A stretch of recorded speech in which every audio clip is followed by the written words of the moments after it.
देख रहे हैं लाइव 7। नमस्कार, लाइव 7 विशेष में आपका स्वागत है। मैं हूं ज्ञान रंजन। दोस्तों, 2024 समाप्ति की हो रहे, या कहें कि हम लोग 2024 को अलविदा करने जा रहे हैं और स्वागत करने जा रहे हैं 2025 का। और 2024 के वो पल जो हमेशा याद किए जाएंगे, आज हम उसी पर चर्चा करने जा रहे हैं। आखिर वो कौन कौन से पल थे जो पल राजनीतिक गलियारे में खासकर सुर्खियों में रहेंगे।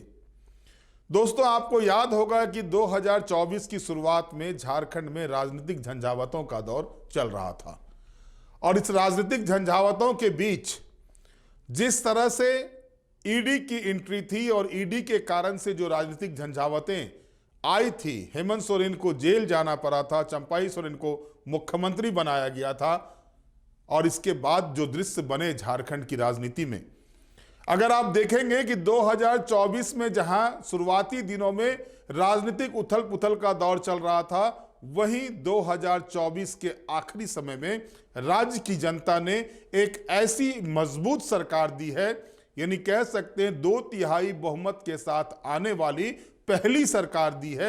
और इसके बाद यह भी कहा जा सकता है कि इन राजनीतिक झंझावातों के बीच जिस तरह से सुपर डुपर हिट फिल्म की तरह हेमंत और कल्पना की जोड़ी झारखंड की राजनीति में सामने आई है, झारखंड की राजनीति में चमकी है, उससे इनकार नहीं किया जा सकता। यानी सुपर डुपर हिट ये जोड़ी, और इसी बीच में एक नया लड़का अकेले जो चला, बीच के दिनों में उनके जो राम रहीम की जोड़ी जिसे कहा जाता था, उस रहीम को तोड़ लिया गया।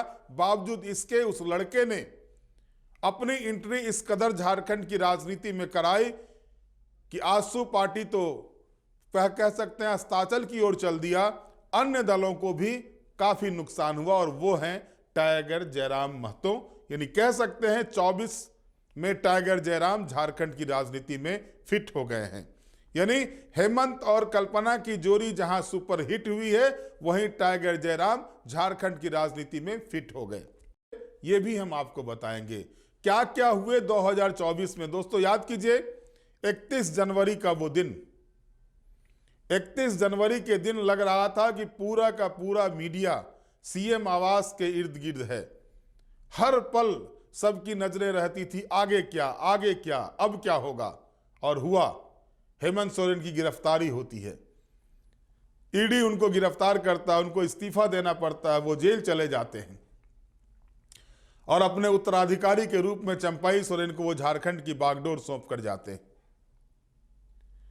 हाईकोर्ट से जिस तरह से उनको बेल मिला, और जो टिप्पणी हाईकोर्ट ने की ईडी को लेकर के, जो हेमंत पर कार्रवाई हो रही थी उसको लेकर के जो टिप्पणी हुई, वो सुर्खियों में रही, पूरे देश के मीडिया में वो सुर्खियों में रही। और उसके बाद 5 महीने के बाद जो है सो हेमंत सोरेन की वापसी होती है, फिर से वो मुख्यमंत्री होते हैं, लेकिन उनके चचा उनको छोड़कर चले जाते हैं भारतीय जनता पार्टी में। लेकिन इस घटनाक्रम के बीच में जो सबसे बड़ा एक कह सकते हैं झारखंड मुक्ति मोर्चा ही नहीं, इंडिया गठबंधन के लिए जो पूरे के पूरे लोकसभा और विधानसभा के चुनाव में तुरूप का पत्ता साबित हुई, वो निकली कल्पना सोरेन।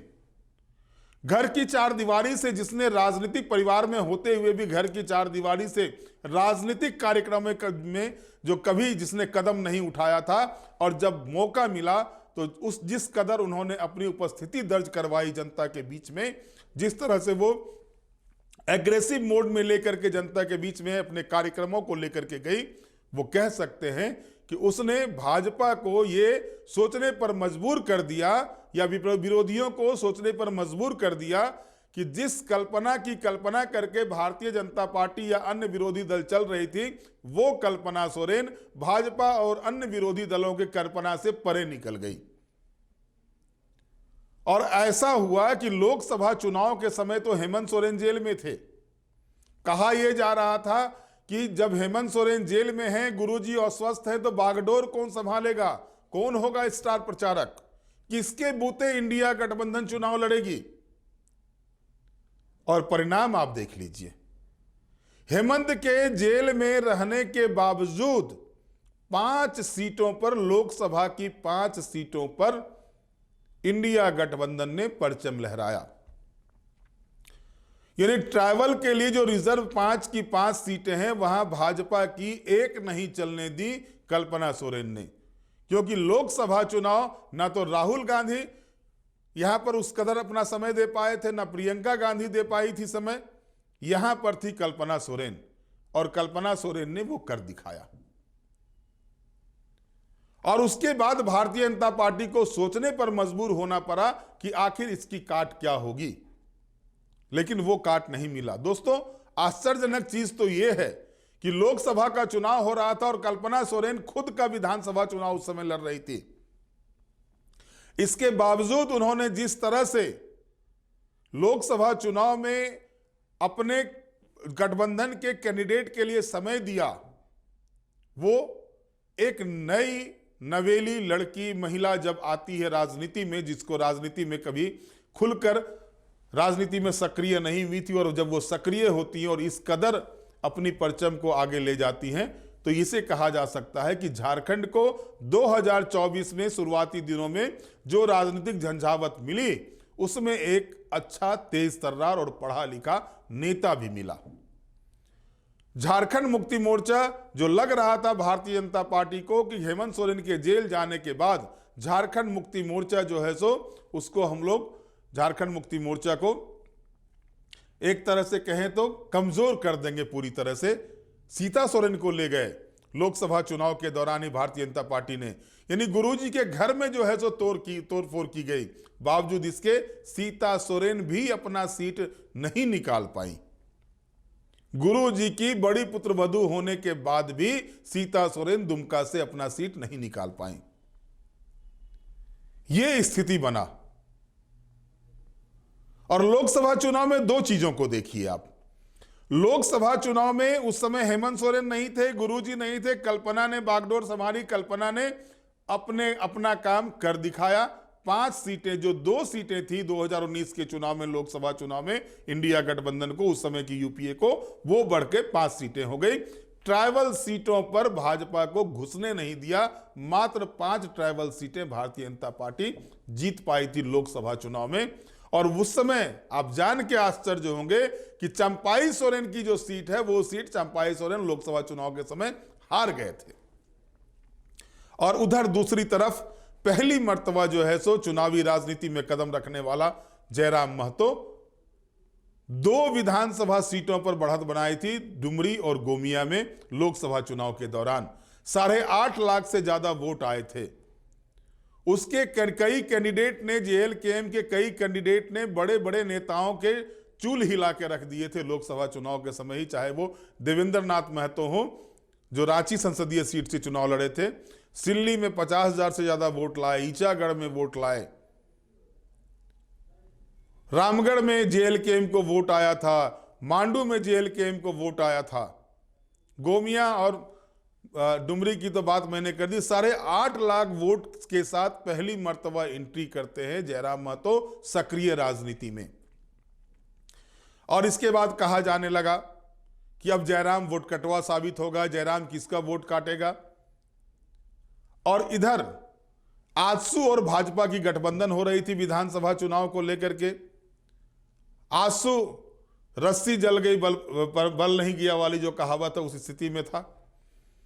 आजसू को लगा कि पिछले चुनाव में भाजपा से अलग होकर के उसने चुनाव लड़ा था और उसके कारण से भाजपा को 10 सीटों का नुकसान हुआ था, तो इस बार भाजपा को जैसा वो चाहेंगे उस हिसाब से सीट शेयरिंग करके काम आगे करेंगे। और काफी जो है तो कभी फूफा बने, कभी जीजा बने, और ये काम करते हुए 10 सीटें आजसू पार्टी ने ले ली। नतीजा आपके सामने है। 231 वोट से मांडू की सीट आजसू पार्टी जीत पाई। बाकी उनके सुप्रीमो सुदेश महतो खत्म, चंद्र प्रकाश चौधरी की पत्नी खत्म, लंबोदर महतो खत्म। जिनको टिकट नहीं दिया चंदन क्यारी में उमाकांत रजक, वो जीत गए। कमल किशोर भगत की पत्नी खत्म लोहरदग्गा से, जुगसलाई से उनके कैंडिडेट रामचंद्र सहीस खत्म। इन बड़े बड़े नेता यहां तक कि ईचागढ़ की सीट भारतीय जनता पार्टी ने मलखान सिंह को पार्टी में लाया था। ईचागढ़ की सीट मलखान सिंह को जाने वाली थी, वहां पर आजसू पार्टी ने दबाव डाल करके वो सीट लिया और उनकी स्थिति बन गई, वो तीसरे नंबर पर वहां फेंका गए। ये स्थिति बनी हुई थी। फिर होता है विधानसभा का चुनाव, और विधानसभा चुनाव के पहले जिस तरह से हेमंत सोरेन ने जो तुरूप का पत्ता फेंका वो सारा का सारा हिट कर गया। मैया सम्मान योजना आधी आबादी को पूरी तरह से अपनी ओर खींच लिया, और इस आधी आबादी को खींचने में अगर मैया सम्मान योजना का बहुत बड़ा योगदान है दोस्तों, तो उसमें कल्पना सोरेन का भी महत्वपूर्ण योगदान है। जैसे ही हेमंत सोरेन ने अगस्त के महीने में मैया सम्मान योजना की 1000 रुपये देने की महिलाओं के खाते में, 18 से 50 वर्ष की महिलाओं के खाते में देने की घोषणा की, और उसके बाद मैया सम्मान यात्रा निकाली जाती है, और उस यात्रा को बेबी देवी जो उस समय की मंत्री थी, महिला एवं बाल विकास मंत्री, वो मंच पर रहती है, लेकिन पूरा का पूरा यात्रा जो है सो अपने कंधे पर लेकर निकली थी कल्पना सोरेन, और महिलाओं के बीच में उन्होंने इस कदर उफान मचा दिया था अपने पक्ष में, झारखंड मुक्ति मोर्चा और इंडिया गठबंधन के पक्ष में, कि भाजपा आनन फानन में गोगो दीदी योजना लाई, फॉर्म भरवाना शुरू कर दी। लगा कि बिना सरकार बने ही फॉर्म भरवा करके वो पैसे बांट देगी भारतीय जनता पार्टी, लेकिन गोगो को सीधा गो एंड गो, मतलब टिका नहीं, वो चला गया, चलते रह गया, रुका नहीं कहीं पर। और इसी बीच में जब हेमंत सोरेन को लगा कि गोगो योजना के तहत 2100 रुपया की राशि देने की बात भारतीय जनता पार्टी कर रही है, तो उन्होंने कैबिनेट से कह दिया कि दिसंबर महीने से जो है 2500 रुपये मैया सम्मान योजना की राशि दी जाएगी। और उसके बाद जो है सो महिलाओं ने खुल करके हेमंत सोरेन के पक्ष में मतदान किया। अगर विधानसभा चुनाव में आप देखेंगे तो ये आकलन किसी ने भी नहीं किया था कि 56 सीटें आएगी इंडिया गठबंधन को। कहा यह जा रहा था, राजनीतिक पंडितों के द्वारा यह कहा जा रहा था, झारखंड मुक्ति मोर्चा जो पिछले चुनाव में 30 सीटें लाया है वो स्टे कर जाए, लेकिन कांग्रेस के जो 16 सीटें हैं वो दहाई के नीचे आ जाएगा। लेकिन हेमंत ने ना सिर्फ, हेमंत और कल्पना की जोड़ी ने ना सिर्फ झारखंड मुक्ति मोर्चा के आंकड़े को बढ़ाया, 30 को 34 पर ले गया, बल्कि कांग्रेस पार्टी के भी आंकड़े को घटने नहीं दिया। अगर कुछ सीटिंग एमएलए हारे तो नए चेहरे जीत करके भी आए कांग्रेस पार्टी के, और वो 16 का खाता जो था वो पहुंच गया। और आरजेडी जो डूबी हुई नैया थी पिछले एक दशक से, अगर आप देखेंगे 2014 में 0 सन्नाटा आरजेडी, 2019 में 1 सीट आरजेडी को, लेकिन इस बार आरजेडी से को 4 सीटें मिली। माले के साथ गठबंधन करके, माले जो 1 सीट पर विनोद सिंह थे, माले को गठबंधन में ला करके 2 सीटें सिंदरी और निरसा की सीटें माले ने जीती। और इन सब में अगर आप देखेंगे जो 2024 जो याद करने वाला पल है दोस्तों, वो ये है कि इन सब में हेमंत की भूमिका तो थी ही, लेकिन हेमंत से ज्यादा भूमिका में रही कल्पना सोरेन, और डिमांड जो था वो कल्पना सोरेन का ज्यादा था। और इसी बीच में जयराम महतो ने सबसे ज्यादा सीटों पर प्रत्याशी खड़ा किया। भले ही वो 1 सीट जीते, लेकिन आप वोट देखिए, 10,90,000 वोट जयराम महतो की पार्टी जेएलकेएम को आता है। आजसू पार्टी को तो उन्होंने कहीं का नहीं रहने दिया, ध्वस्त कर दिया पूरी तरह से।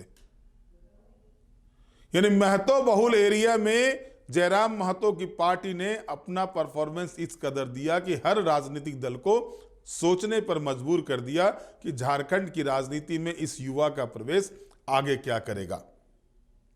और लगातार जिस तरह से चुनाव जीतने के बाद भी वो जनता के बीच में रह रहे हैं, हाँ थोड़ी चीज कमी दिखाई देती है, वो एग्रेसिवनेस जो है सो जिस तरह से वो नायक बन के काम करना चाहते हैं, वो अगर नायक फिल्म के अनिल कपूर बन के सोचते हैं कि सब व्यवस्था को जाएंगे अपने हिसाब से कर लेंगे, तो वो शायद नहीं होगा, उसमें उनको परेशानी आएगी।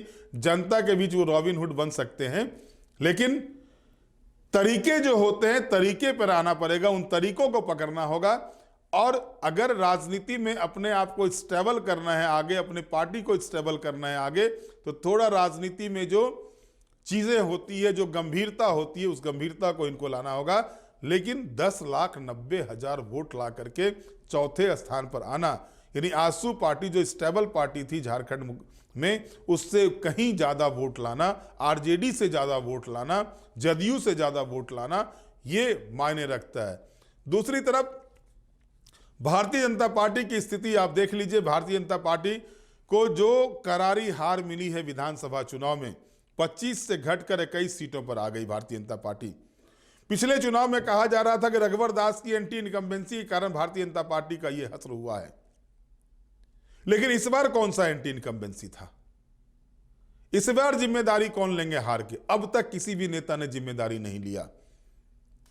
प्रभारी और सह प्रभारी बन के आए थे, अपने आगोश में सारी चीजों को ले लिया था, सारे कार्यक्रम को ले लिया था। प्रदेश कार्यालय में बैठे हुए नेता, कई नेता ऐसे हैं जिनके पास कि 10 वोट नहीं है, 2.5 वोट वो नहीं दिला सकते, लेकिन वो नीति निर्धारक बने हुए थे भारतीय जनता पार्टी के। लेकिन जिस सोशल मीडिया को लेकर के 2024 में मोदी जी चले थे, गुजरात से निकलकर देश की राजनीति में प्रवेश किए थे, उस सोशल मीडिया में हसर था। अगर सबसे निम्न स्तर का सोशल मीडिया मैनेजमेंट किसी पार्टी का था तो वो भारतीय जनता पार्टी का था इस चुनाव में। लेकिन इस बार किसी ने जिम्मेदारी नहीं ली, खड़े होकर नहीं बोला मेरे कारण से हुआ। और इसी बीच भारतीय जनता पार्टी को लगा कि झारखंड की राजनीति में जो है सो जो नेता हैं अभी उनसे नहीं चलने वाला है, तो रघुवर दास की वापसी कराई गई है। ये भी 2024 की एक बड़ी घटनाक्रम है कि 2023 के अक्टूबर महीने में रघुवर दास को इसलिए यहां से हटाया जाता है कि बाबूलाल मरांडी अनईजी फील कर रहे थे रघुवर के रहते हुए, तो वो खुले रूप से काम करें, उनको पूरी जिम्मेवारी दे दी गई। और उसके बाद जो है सो रघुवर दास को यहां से उड़ीसा का राज्यपाल बना करके झारखंड की राजनीति से अलग कर दिया गया। लेकिन अब आला कमान को लगने लगा, और जिस तरह से कार्यकर्ताओं का हुजूम रघुवर दास के स्वागत में उस दिन देखा गया था एयरपोर्ट पर, वो साफ शब्दों में बता रहा था कि जो एक ज्वालामुखी भारतीय जनता पार्टी के अंदर दबी हुई है कार्यकर्ताओं के भीतर, वो ज्वालामुखी फट करके निकलने जा रहा है रघुवर के आने के बाद। सबसे ज्यादा कार्यकर्ताओं वाली पार्टी का हश्र है कि जितने लाख कार्यकर्ता अगर उनके हैं, जो दावा करती है भारतीय जनता पार्टी, अगर उतनी सीटें भी भारतीय जनता पार्टी को आ जाती, जो दावा भारतीय जनता पार्टी करती है कि उनके झारखंड में जो है सो 30 से 35 लाख सक्रिय कार्यकर्ता हैं, तो अगर वो 30 से 35 सीटें भी लाती तो समझ में आता कि चलिए है। आखिर वो कार्यकर्ता गए कहां भारतीय जनता पार्टी के, ये बड़ा सवाल उठता। और आखिर क्यों कार्यकर्ता जो है सो पार्टी के रहनुमाओं से, जो यहां पर बैठे हुए जो प्रदेश को चला रहे हैं, उससे नाराज हो गए। और अभी तक मंथन चल रहा है, बस मंथन ही मंथन होते रहता है। मंथन से क्या अमृत निकलेगा या विष निकलेगा, इस पर चर्चा नहीं होती है। वही बातें कही जाती है जो कान को अच्छे लगते हैं। भारतीय जनता पार्टी में कर्णप्रिय बातों की तूती बोलती है। जो नेता है उनके सामने उनके जैसा बोलिए, उनको लगता है बहुत अच्छा कर रहे हैं। अगर आप आलोचना करेंगे, आप हेमंत सोरेन का आलोचना कर दीजिए, कांग्रेस पार्टी का आलोचना कर दीजिए, तो आपको कोई कुछ कहने के लिए नहीं आएगा, आपके पास फोन नहीं आएगा। लेकिन अगर आपने भारतीय जनता पार्टी की आलोचना कर दी, भारतीय जनता पार्टी को निंदक नियरे राखे की तरह आप उनकी निंदा थोड़ी कर दी कि भाई देखो यहां पर आप चूक कर रहे हैं, तो उनके लोग आपको फोन करके बोलेंगे, कुछ से कुछ आपको बोलेंगे। और मैं भी इसको झेल चुका हूं। विधानसभा चुनाव के दौरान मेरे पास भी प्रदेश कार्यालय से फोन आए थे, और जब वो विश्लेषण मेरा सटीक बैठ गया झारखंड की राजनीति में, तो उसके बाद मैंने भी फोन किया था उस नेता को, मैं नाम नहीं बताऊंगा, तो उनके मुंह से आवाज नहीं निकल रही थी। ऐसे शो करते थे चुनाव के दौरान कि चुनाव के परिणाम आने से पहले ही भारतीय जनता पार्टी की सत्ता बन गई हो।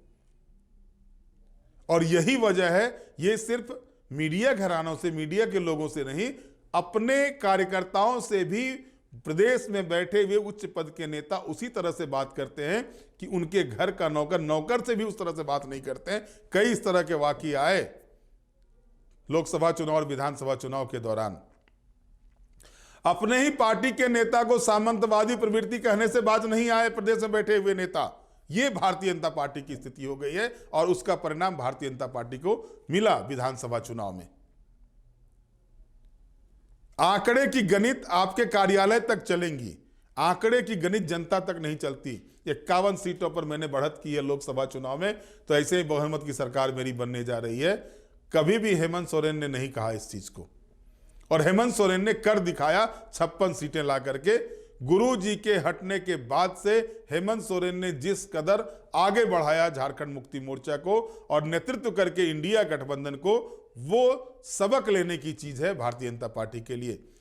बहरहाल झारखंड की राजनीति के जो 24 के पल थे, जो याद रखने वाले पल हैं, वो मैंने आपको बताया।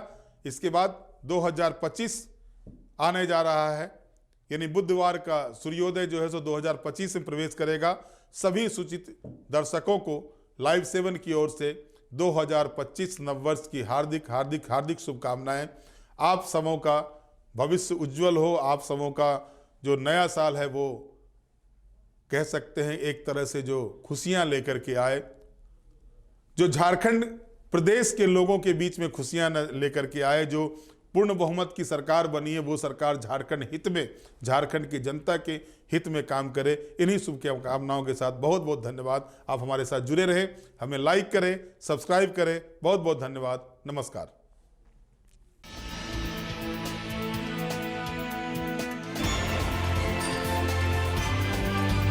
आप देख रहे हैं लाइव 7।